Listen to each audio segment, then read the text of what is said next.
Hi everyone, long time no see, but welcome back to my channel. So it has been over a year since I posted. I don't even know if anyone's still around, anyone's still gonna watch, but basically now that it's 2023, I was looking through some old hard drives, trying to get myself organized, and I came across the file for this tutorial and I realized I had never posted it on here. I made it like 2 years ago for my publishers and I had never posted it myself, and I just didn't like the idea of it sitting on a hard drive not being shared when it could be easily shared. So I wanted to give it a brief intro because, as I said, I've been away for quite a while. But today I'm sharing it. So today we are learning how to make this a really cute cat ring, as if I didn't have enough rings on my fingers already. But look how cute it is. But yeah, like I said, I made it for my publishers. It's from my book. If you guys didn't know, I have a book, Kawaii Charms and Polymer Clay. So there's 20 projects in here, nice and short, easy for beginners. And it is one of them, as you can see there. If you want to shop this, it's like $4.99, maybe a little bit cheaper I think on Amazon, but I'll leave all the links if you are interested in this book down below. But I'm going to show you how to do this in a video format, and I also have loads of other tutorials on my page if you're new here or you're a beginner.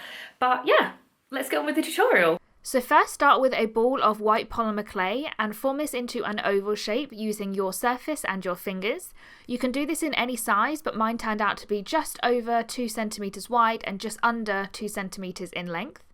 Once you're happy with the shape, you can take a large dotting tool and indent 2 holes into the clay.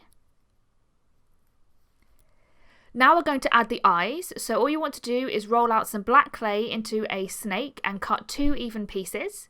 You then want to take those pieces and roll them between your fingers to create small balls, and then you're going to gently place these into the holes that you made on the white piece, and these are the eyes. So the next thing to make is the nose, which is a similar process as to what we just did, but you're creating a smaller snake, you're cutting a smaller piece, and instead of rolling this into small ball, you're rolling it into an oval shape, and then you are just going to place that in between the eyes and press that down with your finger to make sure it is on there nice and firm. Then we are going to be adding a little mouth to make sure that our cat is nice and happy and smiley. So to do this, you just want to roll out another snake of black clay, and you want to cut 2 even pieces, and then you want to curve them slightly and then add them onto the piece just under the nose, sort of touching the nose, as you can see here.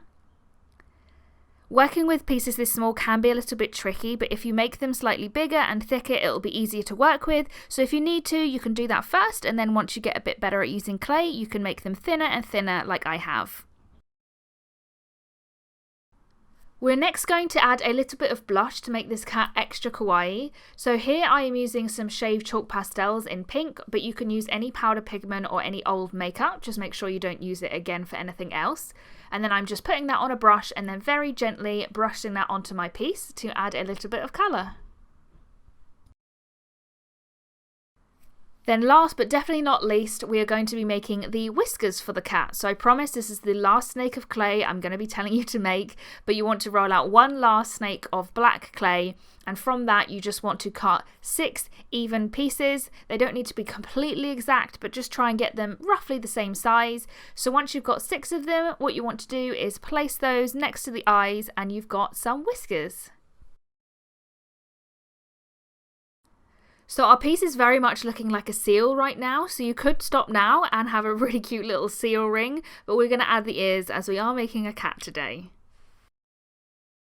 So to add some detail, I'm just taking a ball of bright orange clay and I am flattening that with my fingers.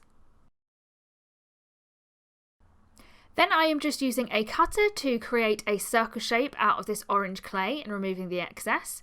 And then just very gently picking this up and placing it onto the cat head on the upper left side. I'm pressing it down with my fingers and also using a tool to help me to press it down properly. And then once that's done, I'm just carefully using a blade to remove any of the excess clay that we don't need. So at this point I recommend washing your hands because the orange clay has likely stained your fingers slightly, and if you were to go on to this next step and make this white ear, you would probably be staining it orange as well. But to make the ears, all you want to do is take 2 balls of even clay, so one white and one orange, and use your fingers, as you can see me doing here, to create a thick triangle. Again, you want to be working with the white one first and then the orange one to make sure that you're not staining anything. And again, after this, just go give your hands another quick wash just to take off any colour that might be on them. So once you're happy with the shape of your ears and they are nice and even, you then just want to take a very thin sheet of pink clay and cut out 2 triangles that fit inside those ear shapes. You just want to cut those out and very gently place them on top. Once these triangles have been secured, you then just want to cut a very small piece off the bottom of both of the ears to create a nice flat surface, and this is going to make it a lot easier to attach them onto the head. So that is the last step, is to attach the ears. So I'm just picking them up and very carefully but firmly attaching them onto the head that we've been making. And again, I'm making sure that I'm doing the white one first and then the orange one, just to avoid any colour staining. So then you just want to bake your cat head using the instructions that are on the packet of clay that you are using. After it's baked and you've let it cool, it should look something like this. So now it's time to attach the ring back. So before I do that, I take a blade and I very carefully score the back of my piece. This just adds a little bit more texture and there's a little bit more for the ring back to stick to, and it's just going to make the bond a lot stronger. So once I've done that, I am just taking a strong glue and I am taking some of that, placing it onto my ring finding, spreading it around, and then I am very carefully adding this onto the back of my piece. And there you have it, we have just made our very own kawaii cat ring.